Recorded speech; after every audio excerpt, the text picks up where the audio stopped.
So you can't be the best, be the most consistent.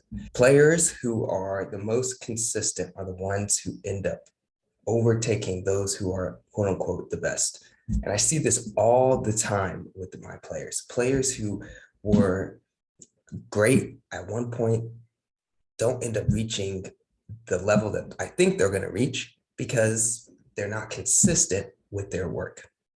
And then I see players who aren't the most talented, who are not the most gifted, who do not have the most hype behind them, consistently showing up, consistently working on their game outside of the prescribed times that most players do, consistently showing up and doing the work and not just trying to get through a session, trying to get the most out of it. And those are the players who end up achieving something really incredible. So if your player is someone who struggles or who thinks that they're not that great, tell them, instead of focusing on, I want you to be the best player out there, I help them to be the most consistent. And so there's three areas, I think, and three ideas that I really want to focus on. Number one, show up when you say you're going to show up. And that goes in so many different areas. If you're going to say you're going to be at training at 6 p.m., be ready to go at 6 p.m. In fact, get there a little bit early so you can have warm up, so you can have your cleats on, that you can be in the mental headspace that you're ready to go.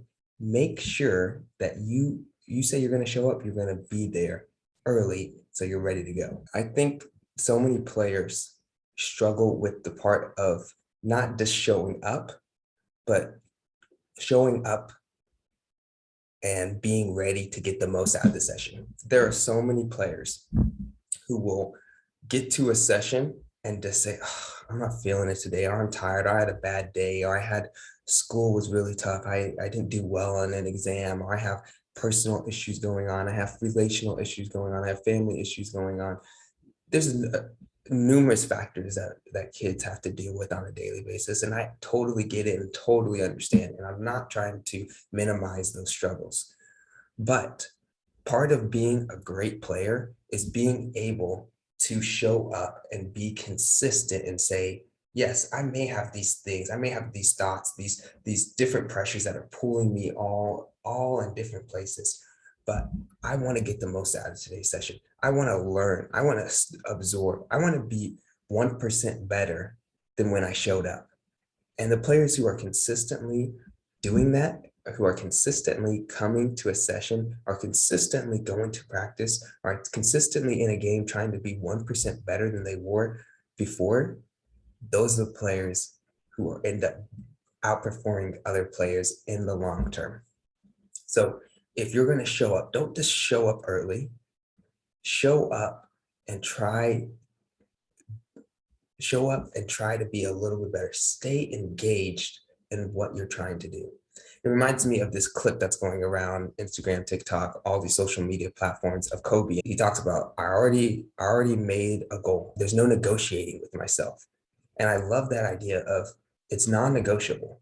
If you want to be the best player, you're not going to get up and say, oh, well, I'm not feeling it. Or you're not going to get to the session and say, oh, I'm not feeling it. I'm not going to try that hard. If you're going to get the most out of your playing, if your player wants to be the best that they can be, they can't negotiate with themselves. They can't just show up and say, oh, I'm there. They're going to have to show up and be the very best that they can be. The second idea that I want players to think about is be uncommon doing the common things. Let me rephrase that. It doesn't mean you have to be extremely boring as a player.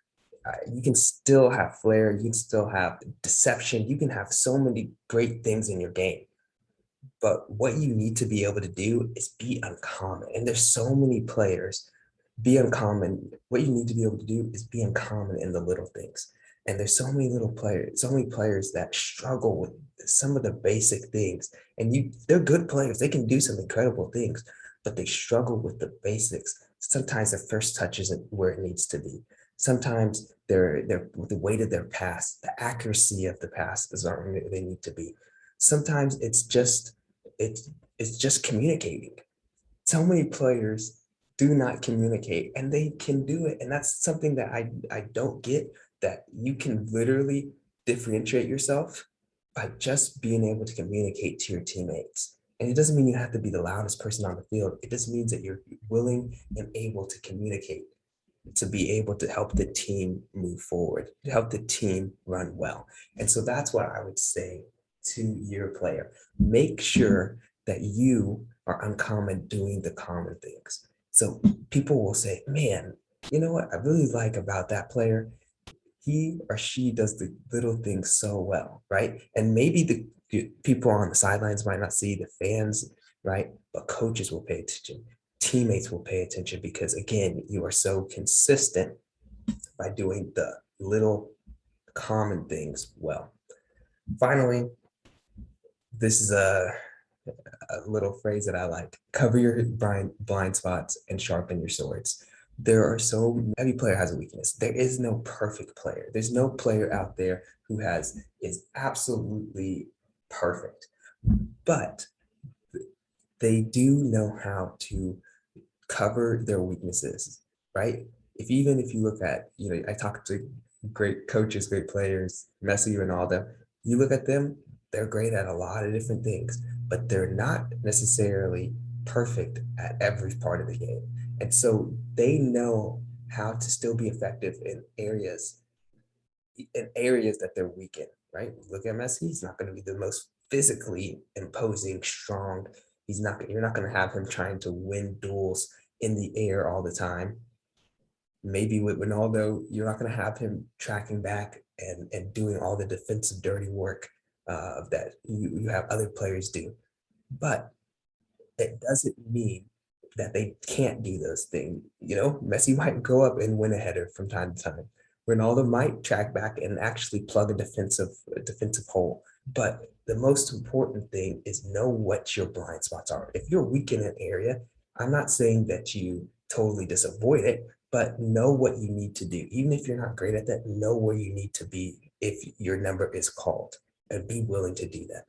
And then sharpen your sword, know what your strengths are. Even if your coach said, hey, Taylor, you're not as good in your first touch, that's all I then focus on. And then I lose the things that made me a great player: my energy, my effort, my defensive communication, my defensive awareness, my tackling. If I stop focusing on those things and just focus on my first touch, well, I lose part of my identity as a player. So if you're a player, yes, you're going to get feedback. People are going to give you reviews on what your play is.